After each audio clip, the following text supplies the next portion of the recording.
and I've been with these children, visiting after 6 months or a year, and having them coming and running to me and holding my leg and holding onto it and remembering my name, not even knowing that I'm an actress, but just knowing that I'm the girl that came and visit them the year before. They don't even know that I'm bringing milk or I'm bringing... It's just that love and understanding that this kid tomorrow will know that there was one person that cared about him, one person that went and asked him what was his dream and that he couldn't make it happen. I think those are my accomplishments. When I was in the refugee camps and I talked to the victims and I hold their arms and I said, everything is gonna be okay, just be patient. And then going back after 6 months and seeing them in their transitory home, there's nothing like that feeling. I think that's you know, them coming to the concert that I organized, and you know, taking the microphone, saying thank you, and see tears of happiness because they feel now they can go somewhere because they have a roof. It's those are feelings that can never be really described, and that's worth living for.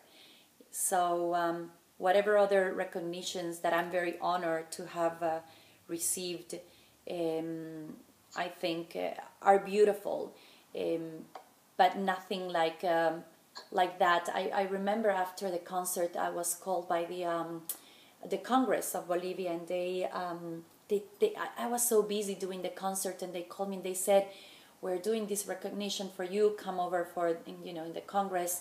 And I was so confused, I didn't really know what it was, and I told my family there's something happening in the Congress, and they came, and it was really beautiful. They gave me the Gold Medal of Honor, and they've given very few of these through our history in Bolivia, and it's like passing a law with the Congress people, and it was they were telling me how it was a unanimous decision to grant me this medal and put me in the books of records of Bolivia and sign it, and they did a gorgeous ceremony, and I passed in the middle of these swords with the different cadets in the country and the presidential band, and it was beautiful.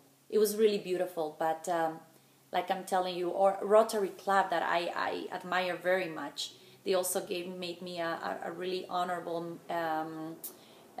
mention, and they gave me a prize, and they did a really beautiful ceremony as well. I wasn't able to attend, but I did a video for them, and those things sometimes I think are important for people to be inspired, that sometimes the efforts that you do get recognized.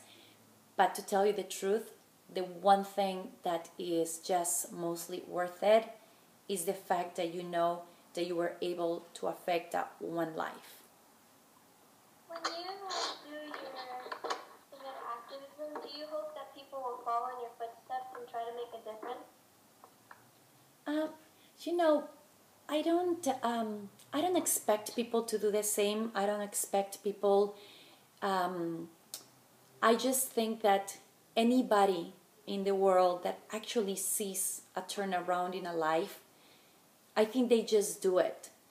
And I of course, I hope that the world becomes more compassionate. I hope we understand and stop being so selfish and so self-centered in our problems, because they're so big. And yeah, of course, I hope we all get inspired. I don't know if I would say they get inspired by me, but if they get inspired by anything that I do, I will bow to them and be grateful, and will be always very happy to have them also to support them as well in any way I can. Do you think any of your choices, like to become to help out in the world, do you think that changed your life in any way? Oh, in every way, absolutely. I would never be the person that I am today, and the person that I became, if it wouldn't be for all the things that I've done with all these people. There wouldn't be one chance for me to really understand human pain if it wouldn't be, or necessity, if it wouldn't be for these people giving me the chance of opening their lives to me and letting me help them. Because remember that you can't help unless they open their hands and their hearts and their lives to be helped. So it's a giving and receiving process. And oh yes, my life is so much greater and so much enhanced and so much brighter since I've done the work that I've done. Looking back on your engagement, what principles would you say you were fighting for? What I was fighting for? Yes. As always, I think is choice. If a family, it's sharing. If three families are sharing a tent, they don't have a choice. They were having all these communal tents and communal sort of everything, and they didn't even have bathrooms. We installed also these sanitary units, huge units, and that was we're very grateful to this Italian organization that also donated to us, and it's very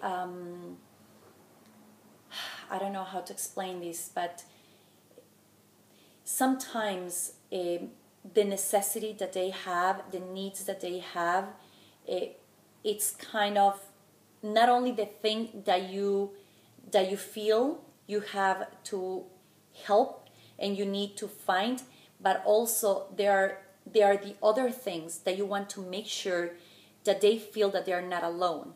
You know what I mean? It's very hard to understand, but because a lot of people, they lose everything, but they don't realize what really happened until it kind of hits you. It's sort of like that thing when you lose a job or when you break up with somebody. You don't really realize, because it'll be okay if you are on vacation for a week or 2 weeks, but it's the afterwards, the aftermath that really hits you.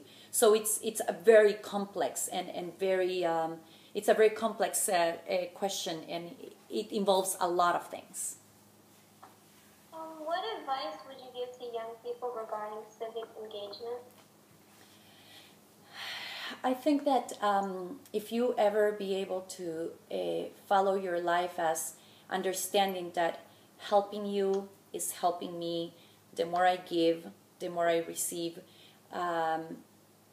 The awareness that I have, it's the awareness that I understand, and it's the awareness with which the world will see me. If you understand this formula, then you will understand that it is more than important to be always part of it, because we live in this society. I always describe it as the world and our country and the planet is like a human body. And if your finger is bleeding, your whole body feels the pain. So if you really understand that it's like when your brother is in pain, you also feel bad and you also feel the pain. But when we are compassionate enough to understand that our brother is also our neighbor, and even the one that is not our neighbor, but that's further, but we can relate to that humanity, I think for us, for youth, for the people that are the future of the world, when we understand this, that there's no separation, that we need to think in a collective way, that we need to understand not only that we are all connected, but that we are all responsible to make this experience in this lifetime a better experience. I think when we all take that responsibility, starting from the super young ones, we are going to really make this a place worth living, and we're going to be really proud of. So that will be my message for youth. Just be aware of who you really are, where you are, and love this planet, because to know is to love. You cannot love what you don't know. If we really find out about the needs of people and we get to know it, we are gonna love them, and all we're gonna have